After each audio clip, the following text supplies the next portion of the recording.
They said, "Family always protects you," until mine accused me of stealing $50,000 0 cents from my dying mother.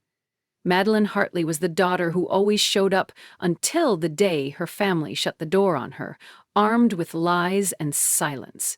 But what they didn't expect was that she would return, not with vengeance, but with proof. In a story that unravels betrayal, hidden signatures, and buried legacies, Madeline uncovers not just the truth behind the money, but the deeper cost of being erased by those who claim to love you. This isn't just a story about justice, it's about remembering who you are when everyone else has forgotten. I was still holding the pie when my father told me not to come home again. The steam was rising off the crimped edges, just faintly, carrying the scent of pumpkin, cinnamon, and the half-teaspoon of maple syrup that my mother always insisted on. It was the same pie I baked every year using her exact recipe. I'd driven 3 hours through dense Vermont fog to deliver it, like always, because that's what daughters do on Thanksgiving. They come home. The door was still half open behind me when he said it. "Give back the 50,000, Madeline. Or don't come back at all." For a moment, I thought I'd misunderstood him. Maybe it was some kind of joke. Dad wasn't a man of jokes, but still, maybe he was trying one. The silence in the room answered that for me. No one laughed. Vanessa was sitting at the far end of the dining table with her hands folded in her lap, like she was attending a funeral. Brian was staring down at the tablecloth, the kind our mother only brought out once a year. Even Mom didn't meet my eyes. The turkey hadn't been carved, the candles hadn't been lit, and yet the warm light in the dining room felt cold somehow. The pie tray trembled slightly in my hands, not from the weight, but from something deeper, something cracking, unspoken, breaking loose under my ribs. I glanced at the pie like it could explain something. The effort, the memory, the drive, none of it mattered now. "Excuse me?" I asked, though my voice came out more breath than sound. Dad's jaw clenched. "Don't make this harder than it has to be." "What are you accusing me of?" My voice returned, shakier now, but louder. Vanessa finally looked up, her eyes rimmed red, mascara smudged. "Mom's account," she said. 50,000 disappeared last month, right after you helped her with the online banking setup. My mouth opened, but no words came. It was true I'd helped Mom go digital. She'd never trusted the cloud, said it sounded like something people said before getting scammed. So, one Sunday afternoon, I'd sat at the kitchen table with her. We chose passwords. She wrote them in a notepad we kept in the drawer by the stove. I even drew little arrows so she wouldn't forget which app did what. That was 4 weeks ago. And now, they were telling me that's when I robbed her. "You think I stole from her?" I whispered. Brian shifted his weight and spoke, his tone flat like he was reading from a script. "The bank confirmed the withdrawals were made online. No one else had access to the account. No one but you." I turned to my mother. Her napkin was pressed to her lips, her eyes unfocused. She didn't speak. She didn't shake her head. She didn't defend me. That was when it clicked. I wasn't their daughter anymore. I was a suspect. I set the pie down gently on the kitchen counter. The faint clink of metal against granite was the only sound in the room. I reached for my coat, the one I'd hung over the back of my usual chair just minutes earlier. "You have until the end of the week," Dad said quietly behind me. "Then we go to the lawyer." I didn't scream, I didn't cry, I didn't plead with them to believe me. I just walked out, my coat half-buttoned, the pie cooling behind me like some relic from a life that had just closed its doors. The streets were unnaturally quiet for Thanksgiving night. Porch lights glowed faintly behind drawn curtains, and paper turkeys fluttered lazily in front windows.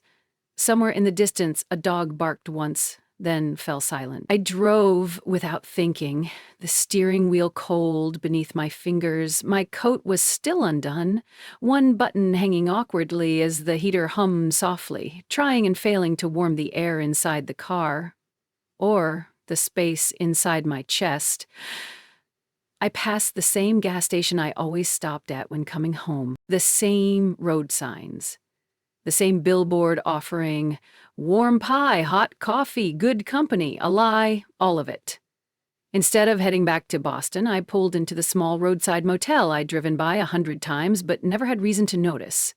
The parking lot was mostly empty, save for a pickup and a minivan with frost crusting its windows. I parked, cut the engine, and just sat. The silence in the car felt louder than the voices that had just cut me down. Inside, the front desk clerk didn't ask why I needed a room. Maybe it was the look in my eyes. Or maybe he was just used to people who showed up on holidays looking like they'd been kicked out of somewhere they once belonged. The room smelled like old carpet and microwave popcorn. I didn't bother to unpack. I sat on the edge of the bed, staring at the floral print wallpaper and the too blue blanket, my hands still trembling slightly. I'd spent over a decade handling complex financial investigations, uncovering hidden shell companies and laundering networks most people couldn't begin to imagine. I was trusted with millions of dollars. Auditors called me the woman with the steel eye, able to find discrepancies down to the last decimal. And yet, tonight, I was nothing more than the daughter they believed had stolen from her own mother. That's what stayed with me the most. Not the accusation itself, not even the betrayal, but the ease with which they had believed it, the speed with which they had cast me out, like they'd just been waiting for a reason. It wasn't the first time they'd turned on me, not really. I thought back to last Christmas, when I offered to pay for the new roof. I'd framed it as a gift, no strings, no repayment. Brian had muttered under his breath something about me trying to buy loyalty. Vanessa had looked away. Mom had smiled, but it didn't reach her eye. Dad had said nothing. Maybe they'd never truly seen me as family, just the one who left and did too well, someone who no longer fit the script they'd written. I lay back on the bed, staring up at the cracked ceiling. The fan above turned slowly, creaking every few seconds like a reminder I was still here, still breathing. I replayed the steps I'd taken setting up Mom's account. Every login, every password, every instruction. Could someone else have seen the notebook? It had been in the drawer. The drawer was never locked. Vanessa still lived there off and on. Brian had a key. Anyone could have gotten to it. But no one had asked. No one had hesitated. My phone buzzed on the nightstand. A message from Vanessa lit up the screen. We didn't want it to come to this, but you made it hard to trust you. No happy Thanksgiving. No, are you okay? Just that, like I'd broken something precious. Like I was the one who owed them. I turned the phone face down. My chest ached. Not from heartbreak, but from the slow, quiet knowledge that I had been erased, that they had made a version of me in their minds, and when I didn't fit it, they rewrote the story. Maybe they wanted a villain in the family. Maybe it was time I gave them one. I didn't sleep that night. Not really. I closed my eyes a few times, but my mind kept rewinding, like a tape that refused to stop playing. Every time I blinked, I saw Vanessa's red-rimmed eyes, Brian's silence, my father's voice clipped and final, and my mother folding her napkin like that somehow made the betrayal less real. By morning, the sun was nothing more than a pale smear behind a wall of clouds. I sat in the motel's tiny breakfast area with a styrofoam cup of burnt coffee, surrounded by silence and laminated signs about waffle machines. My fingers tapped against the rim of the cup, not from nerves, but calculation. Something had shifted. Last night I was the daughter, the accused, the exiled. Today I was something else. I was the woman who knew how to follow the money. At work, they called me the quiet hammer. I didn't yell. I didn't threaten. I gathered. I measured. And when I had enough weight, I dropped it. No one saw it coming until they were on the ground. If my family wanted to accuse me of stealing $50,000, then I would treat them like I treated any suspect, methodically, precisely, and without sentiment. I opened my laptop and logged into the secured server used for internal investigations. Just a name, just a few dates. That's all I needed. I wasn't supposed to run private checks on personal matters. Technically, it wasn't illegal, but it was frowned upon. But when a woman's been accused of robbing her own mother and cut loose from her own bloodline, what's left to frown at? Theo Ramirez, our senior compliance officer and one of the few people I trusted, responded within an hour. No questions asked. He knew my tone, knew this wasn't casual. He sent back a zipped file, encrypted, time-stamped. I transferred it to a flash drive, pulled it into a private viewer, 3 withdrawals, all in person. I stared at the screen, blinking twice to be sure I'd read it right.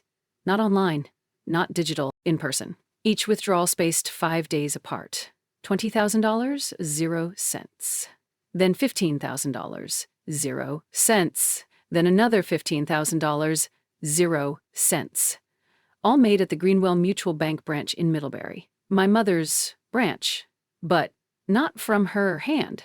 The dates matched up suspiciously well with the week after I helped her set up online banking. The accusation had been that I'd used that access to move the money out quietly. But if the money was taken in person at the teller window, then it wasn't me. I hadn't been in Middlebury during those days. I had the company time logs to prove it. And more importantly, I'd never stepped foot in that branch unless I was escorting my mother. I clicked the link to the bank's security footage.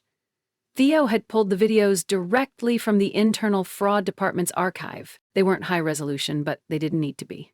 The first video loaded slowly. October 10th, 2:13 p.m., a young woman stepped up to the counter. She wore a gray hoodie, oversized sunglasses, and a nervous look that kept darting toward the exit. She handed over a small stack of papers. I leaned closer to the screen, squinting. Then she lowered her mask to speak to the teller. Even with the grainy footage, I knew that face. Vanessa. I paused the video.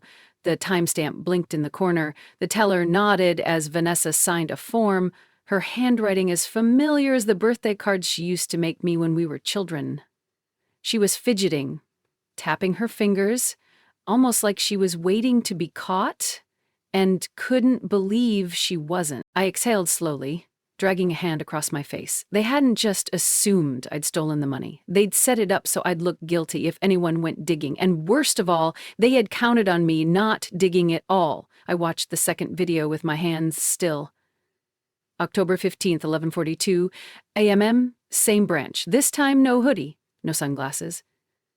Brian stood at the counter like he belonged there, shoulders squared, sweater neatly pressed, no nervous tapping. He chatted with the teller, smiled even. He looked confident, comfortable, like it was his money. He passed a slip across the counter, signed with the same casual hand I'd seen 1,000 times on family holiday cards. Then he reached into his coat pocket, pulled out what I could only assume was my mother's ID, and handed it over like it was nothing. The teller nodded again, no hesitation. Third video, October 20th. Vanessa again, same hoodie, different sunglasses, same sequence. Walk in, glance around, sign, smile faintly when the teller handed her a receipt. It wasn't just sloppy, it was arrogant. They thought no one would look, no one would question, not if the smart daughter was the obvious suspect. Not if they all said the same story in the same tone at the same time, but they forgot who I was. I dug back into the metadata from Mom's online account. The first login after I left town had come not from her phone, but from a tablet registered to their home Wi-Fi. Same IP address Vanessa used when she streamed Netflix. The recovery email linked to the account? A throwaway Gmail address created 6 days after I helped Mom go digital. And the phone number attached to that recovery email belonged to Brian. I leaned back in the motel chair, the springs groaning beneath me. My laptop screen glowed in the dim light, casting warped shadows across the floral wallpaper. The puzzle was no longer scattered. It was taking shape. 2 weeks before I helped Mom set up the app, she'd gone in for outpatient tests. Just routine scans, nothing serious. Vanessa had volunteered to stay overnight with her at the hospital. I hadn't thought anything of it at the time. Why would I? She was family. But now I could see it clearly. That's when they'd taken her purse. That's when they'd photographed her ID, her bank information. That's when they planned it. They waited until I walked her through the online setup, until I left town. Then they pulled the string. They used my digital footprint as cover and created the perfect narrative. The distant, successful daughter must have done it. No one else even understood the technology. No one else could have possibly gained access, except, of course, the ones living in the house. I closed the laptop and stared at the folder I'd been keeping by my suitcase. It was empty now, waiting. It used to hold presentation decks, fraud summaries, financial breakdowns. Now it would hold proof, receipts, signatures, faces, lies. My phone buzzed again. Theo, you were right. All 3 transactions flagged as non-standard behavior. You want the teller slip scanned? I stared at the message for a moment, then typed back, yes. And Theo, start a chain of custody record. I might need this admissible later. I didn't know exactly what I was going to do next. Not yet. But I knew what I wasn't going to do. Disappear. If they wanted to turn me into a villain, fine. Let them. They'd see what kind of villain I could be when she brought facts, not vengeance. When she didn't raise her voice, but raised the ground beneath their feet. This wasn't personal anymore. It was a case. I didn't call ahead. There was nothing left to say on the phone. They had made their choice, and now it was my turn. I drove back to Middlebury on a Monday afternoon, the sky smeared with golden light that only came around this time of year, the brief shimmer between Halloween and Christmas. It used to make the town look warm, like the homes were glowing from within. This time, it felt like a trick of the light. The driveway was full. Brian's SUV, Vanessa's compact, my mother's old sedan. No guests, just the family. The people who had once called me Maddie, who used to save me a seat at the table. Now I wasn't sure I'd be offered water. I parked on the curb, left the engine running for a moment longer than necessary. My hands rested on the leather folder in my lap. It was heavier than it should have been. It held every timestamp, every video still, every withdrawal slip, every lie. I killed the engine and stepped out.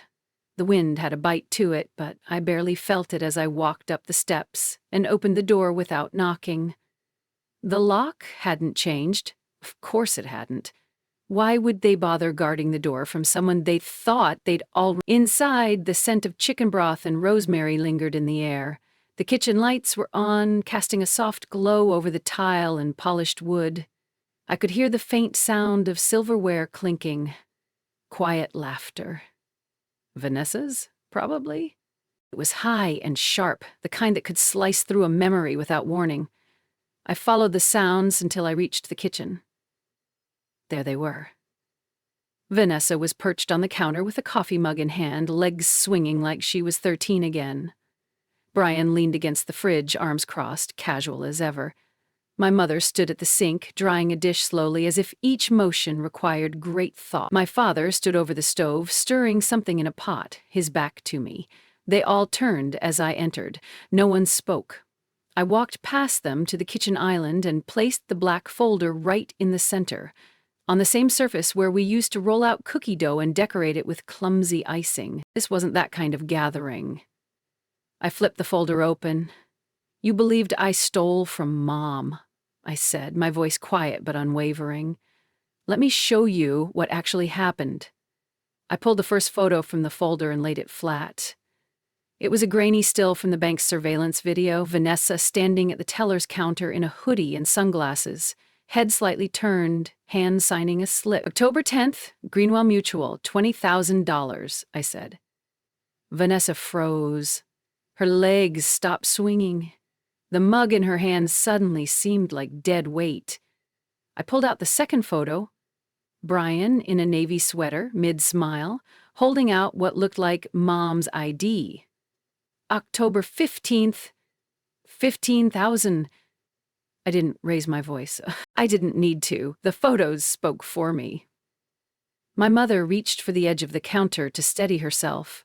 Her eyes bounced between the photos, wide and blinking too fast. Brian said nothing. Vanessa swallowed, her lips parting like she wanted to speak, but no sound came. I laid down the teller slips next, each one signed. Then I pulled a sticky note from the folder. Vanessa's handwriting, lifted from a note she left on the fridge last week. Please don't throw out the cheesecake, Maddie. The loops of the Y's, the tilt of the lowercase e's, identical to the signatures on the withdrawal slips. Silence stretched in the kitchen like a rubber band ready to snap. And I wasn't done. I reached into the folder again and drew out the final document, a screenshot from the account recovery page of Mom's online banking. The recovery email listed there was not one she'd ever used. The phone number it was tied to belonged to Brian. The timestamp? Less than 48 hours after I left town. The login? From a tablet on their home Wi-Fi. My father finally turned from the stove. He looked at the papers, but not at me. Where did you get all this? From the same place you should have started, I said. The truth. Vanessa exhaled sharply. You went through our stuff? I tilted my head, almost gently. No, you went through Mom's. The words landed like glass against tile. For a moment, all I heard was the soft drip of water from the sink and the ticking of the wall clock. Even the air seemed still. My mother reached for the teller slip, her hand trembling. She read the name, the signature, the date, over and over again like the letters might change if she stared long enough. Her voice, when it came, was paper-thin. But the bank! They said it was done online. They thought it was, I said. That's what Vanessa and Brian counted on. But the actual withdrawals? In person. The online access was set up after, using a dummy email and a recovery number that doesn't belong to Mom. She turned her face toward Brian. You let me believe. Her voice caught in her throat. You let me think my daughter stole from me. Brian didn't answer. He stared at the floor, his jaw working like he was chewing on words he couldn't swallow. I turned back to Vanessa. You orchestrated it, didn't you? Stayed with her at the hospital, took pictures of her ID, her banking details, waited until I helped set things up, then blamed me when it all fit too neatly. She scoffed, but there was no strength behind it. You always get everything, the job, the praise, the respect. I just wanted things to be fair. I studied her for a long moment. You didn't level the field. You torched it. My father finally spoke. His voice was rougher than I remembered. Rachel, what are you going to do with this? I met his eyes. So rarely soft, so often distant, and for the first time in years, I wasn't that little girl seeking his approval. I was the woman who'd been disowned for a lie. I'm not pressing charges, I said, but I've sent everything to the family attorney. What happens next is between you and your conscience. My mother sat down at the table, slowly, like her bones had forgotten how. Her hands lay open in her lap, palms up, as if trying to release something invisible and heavy. I zipped the folder shut. The soft rasp of the zipper sounded louder than it should have. My hands moved with the steadiness of routine. Years of closing up boardroom cases, signing off final reports. This time, though, the case was personal. You told me not to come back unless I returned the money, I said quietly. I didn't take the money, but I brought the truth. I looked at each of them, my father, my mother, my brother, my sister, and saw not one of them meet my gaze fully. No tears, no apologies, only silence. I turned toward the hallway. Behind me, my mother's voice broke. "Madeline." I paused at the threshold. "Thanksgiving's over," I said. "You all made sure of that." I walked out without another word. I didn't take the folder. I didn't take the pie, just my keys, and whatever part of me still believed they would have chosen me. I didn't drive straight back to Boston. I sat in the car outside their house for a long time, the engine off, hands resting on the steering wheel as the golden light faded into gray. The kitchen window glowed behind the curtains, warm and distant. But no one opened the door. No one ran out after me. There was no thud of hurried steps on the porch, no muffled shout of my name down the driveway. They had watched me leave with the truth in my hands and still chosen silence. That told me more than any apology ever could. I eventually drove off, headlights cutting through the dim evening as I merged back onto the interstate. The folders stayed in the back seat, zipped and untouched. I didn't feel triumphant. I didn't feel like I'd won. There was no vindication in watching your own mother fall silent as the truth stared her in the face, or hearing your sister admit jealousy like it was a valid defense. What I felt was something quieter, emptier. I checked back into the same motel I'd left that morning. The clerk didn't look up from his crossword. He slid me the same keycard as if I'd never left. In the room, I didn't bother turning on the lights. The familiar, musty scent of cheap carpet greeted me like an old regret. I sat on the edge of the bed, elbows on knees, staring at the dim shapes of furniture I no longer registered. The only sound was the low hum of the air unit and the occasional groan of pipes behind the wall. I had proven I wasn't a thief, but I hadn't proven I was family. I don't remember falling asleep, but I must have because I woke up the next morning with the sun sneaking through the dusty blinds and a soreness in my shoulders like I'd spent the night bracing against something that never came. The voicemail was waiting on my phone. One missed call from a number I knew by heart. I didn't play it right away. I let it sit there, that little red notification blinking like a wound I wasn't ready to press on. Instead, I took a long shower, letting the motel's lukewarm water run over my face until my skin felt raw. I dressed slowly, methodically. When I finally sat at the edge of the bed, phone in hand, I pressed play. "Madeline," my mother's voice began, soft, shaky. "We were wrong, I know that now." She paused. In the silence, I could hear her breathe like she was trying to steady herself. I didn't want to believe it, that they could do something like that, but I see it. I do. Another pause. "I don't expect you to forgive us. I just wanted you to know the house feels empty." She hung up before the minute mark. I listened to it again, not because I needed to hear it, but because I wanted to confirm what wasn't there. There was no acknowledgement of what they'd done to me, no mention of my name being erased in front of them all. Just a muted admission in a sentence that might have been an olive branch or might have been a way to make herself feel better. Still, it was something. It was more than Dad had offered. I saved the message and turned off the screen. I didn't cry. That part of me felt used up. Instead, I opened my laptop again, fingers hovering over the trackpad as muscle memory took over. This time I didn't open bank footage or document scans. I opened a blank document and typed a title across the top. Financial Abuse and Family Silence, a Survivor's Toolkit. The kind of document I wished someone had written for me. By the time I reached Boston that evening, the sky had dimmed into a cold violet, and the city lights shimmered through the windshield like broken glass. I pulled into my building's garage, the familiar concrete silence oddly comforting after the storm I'd just walked through. The folder was still in the back seat. I didn't reach for it. Upstairs, everything in my apartment was exactly as I'd left it, tidy, restrained, impersonal in the way that often comforts people like me. The dishes were still stacked in the drying rack. My lone basil plant clung to life near the kitchen window. I kicked off my shoes and let the stillness settle. I didn't unpack. I didn't pour a drink. I opened my laptop again and stared at the empty document I'd begun earlier. The title blinked back at me. Financial Abuse and Family Silence, a Survivor's Toolkit.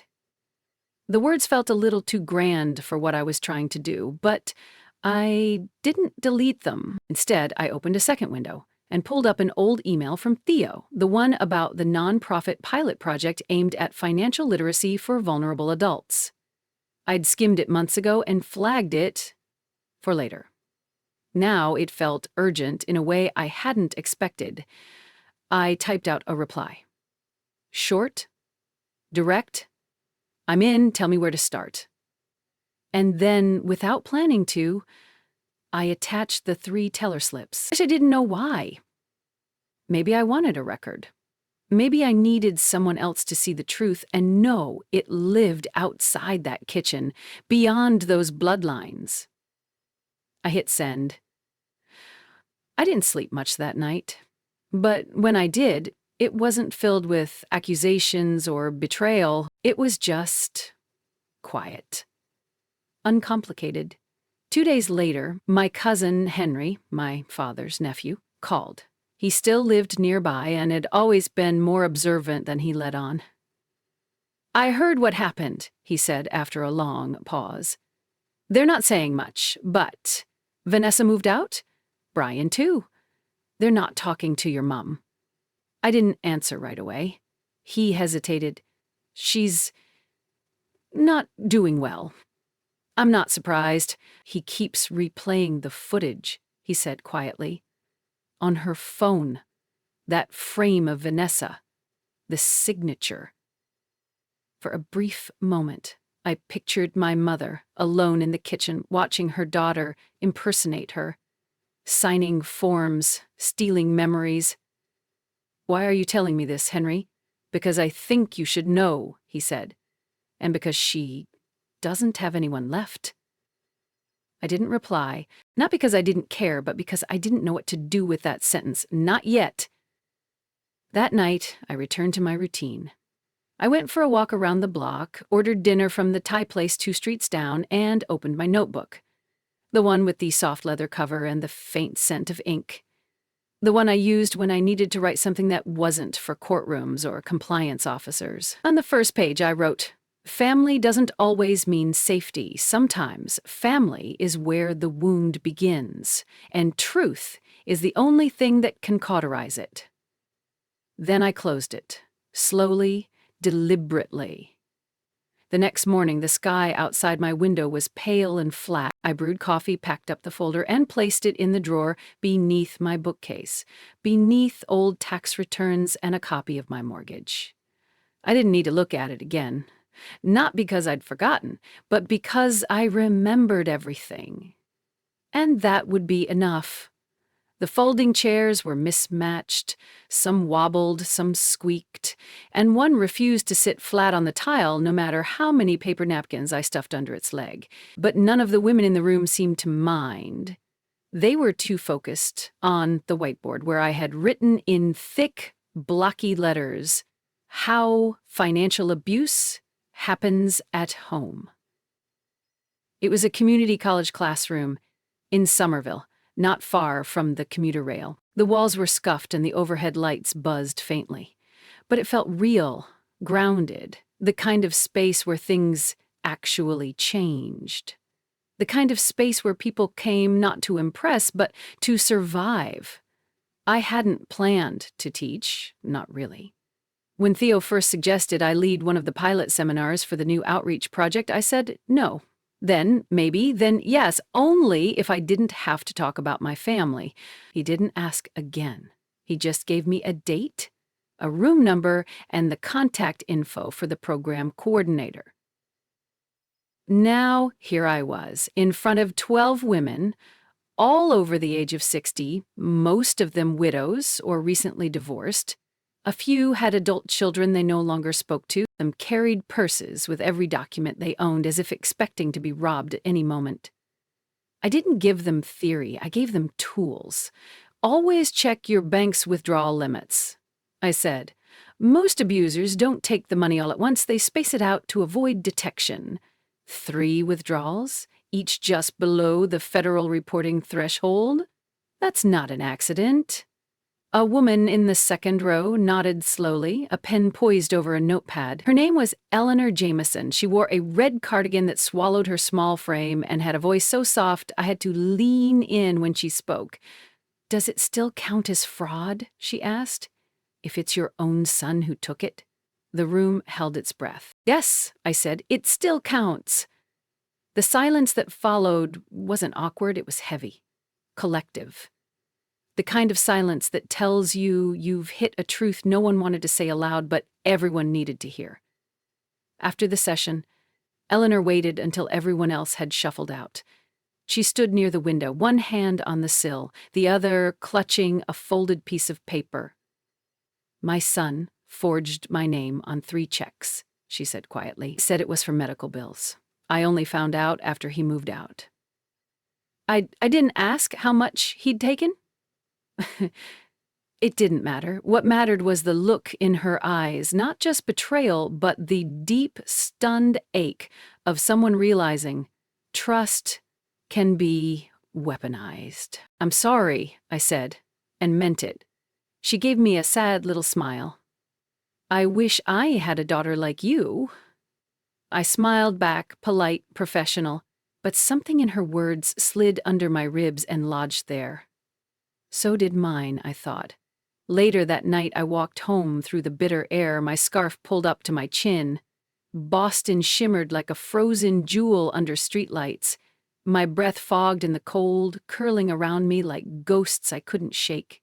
The seminar hadn't fixed anything, not really, but it gave me something I hadn't felt in a long time, purpose, and with purpose came clarity.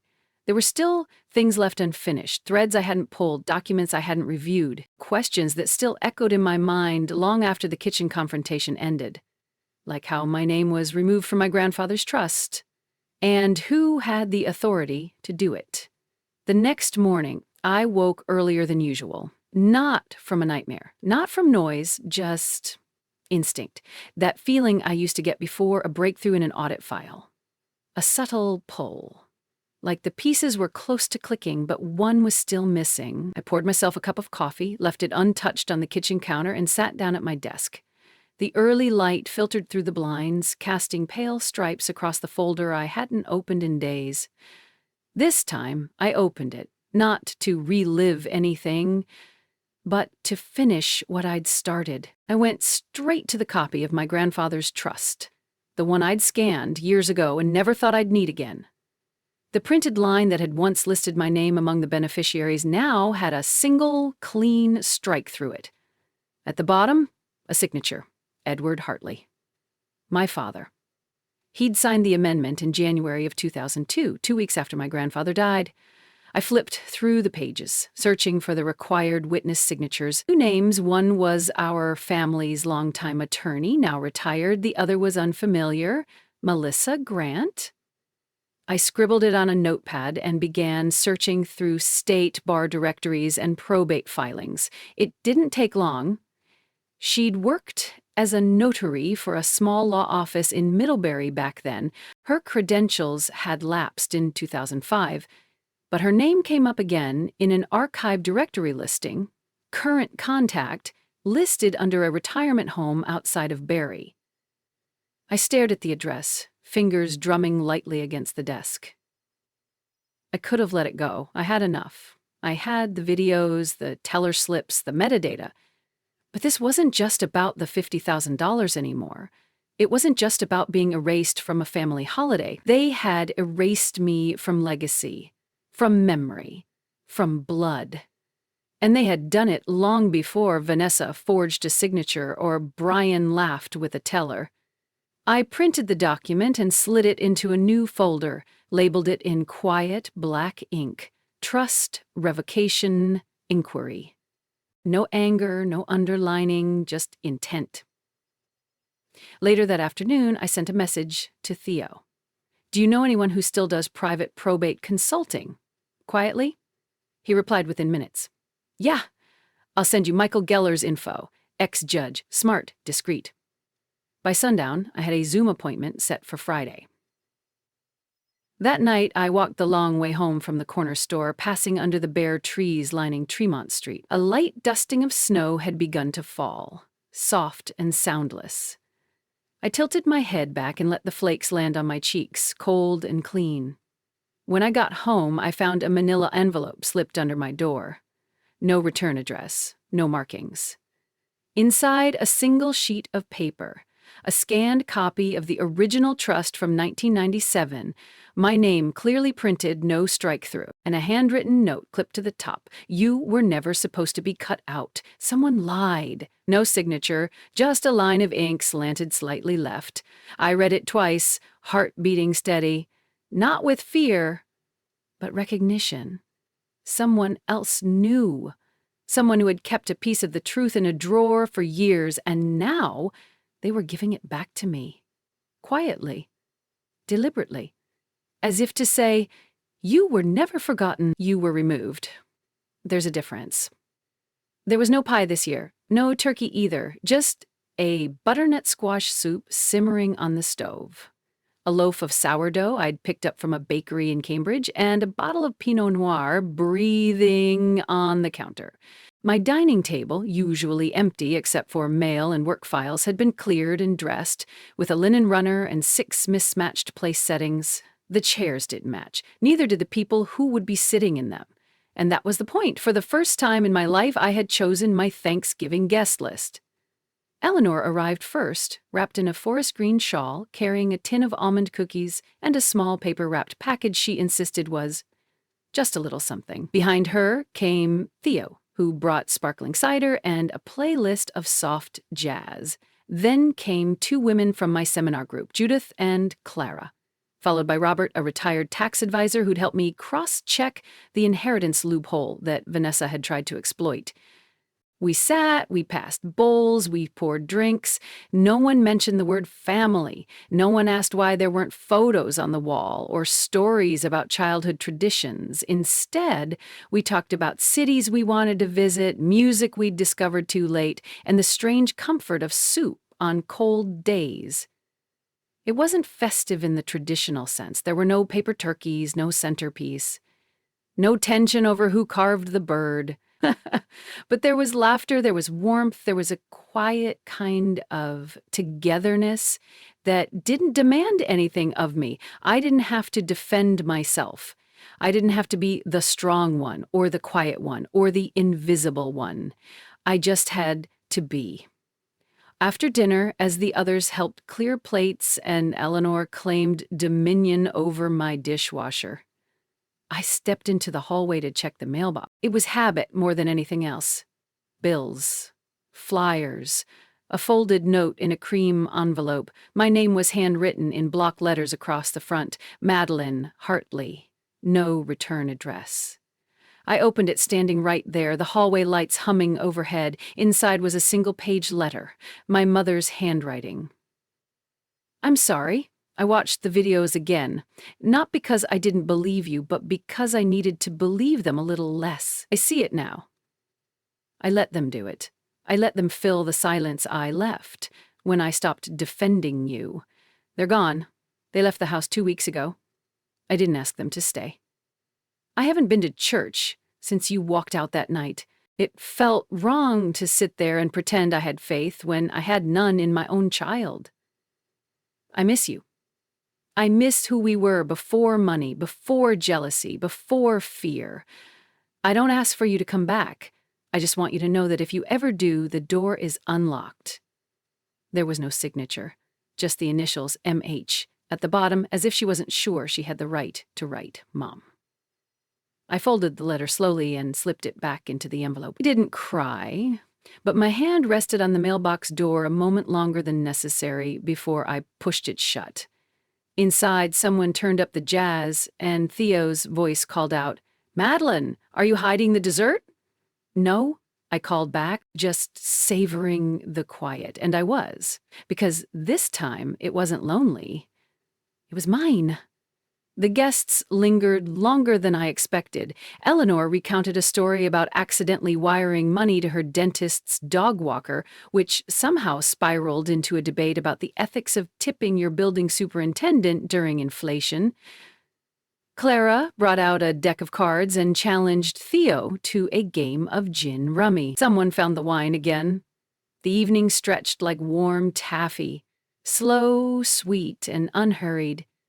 It was only after the last dish was dried and the final coat was shrugged on that I stood alone in the quiet of my apartment. The sink was empty. The windows reflected back a woman I was still learning to recognize. Steadier, maybe, a little more at ease, with her own silence. I returned to my desk and opened the drawer beneath the bookcase.